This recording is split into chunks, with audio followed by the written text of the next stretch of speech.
I just rewatched Across the Spider-Verse, and I had a few theories going into the movie that I wanted to kinda delve deeper into.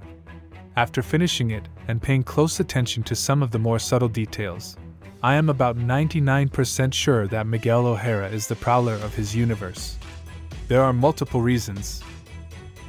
The first shot we see of Miguel is him injecting himself with some spider-like liquid. It shows small mechanical spiders going into him and latching onto his blood cells. Just from this, we can conclude that he isn't a natural Spider-Man. Just like the Prowler, 2099's entire suit is based around technology.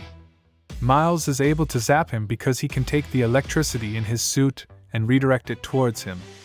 He also doesn't have normal webs like everyone else, he has red laser webs.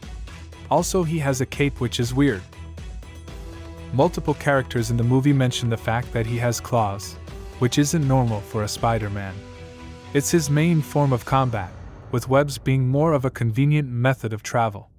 The entire fight on the train, which is really the only time we see him wall climb, he has either his claws or his wrist hooks dug into the train to hold on, which means he doesn't even have the ability to wall climb.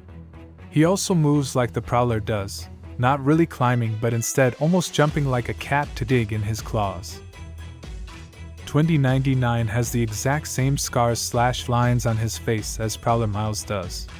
They're the only characters in the whole movie to have scars like this, and they're in almost the exact same position. Prowler's theme song and Spider-Man 2099's theme song are the exact same sound, just pitched differently. It almost sounds like the noise an elephant makes, but it's pitched differently for the two characters.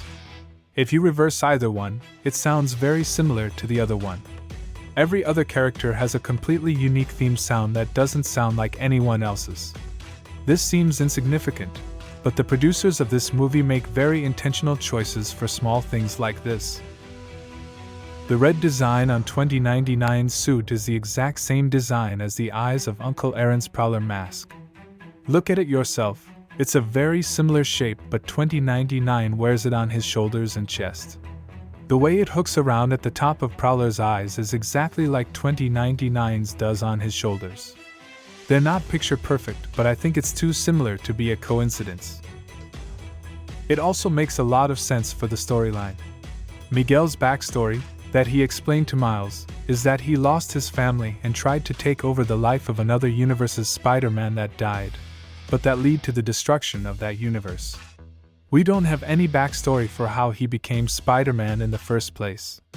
My theory is that he was the Prowler of his universe and tried to become the Spider-Man of another's, using his understanding of technology to basically give himself Spider-Man's powers. The setup at the end of the movie with Prowler Miles is exactly that, where he's going to try to take over Spider-Miles' life in his universe because his father is alive. I bet my brother $100 on this, so what do y'all think?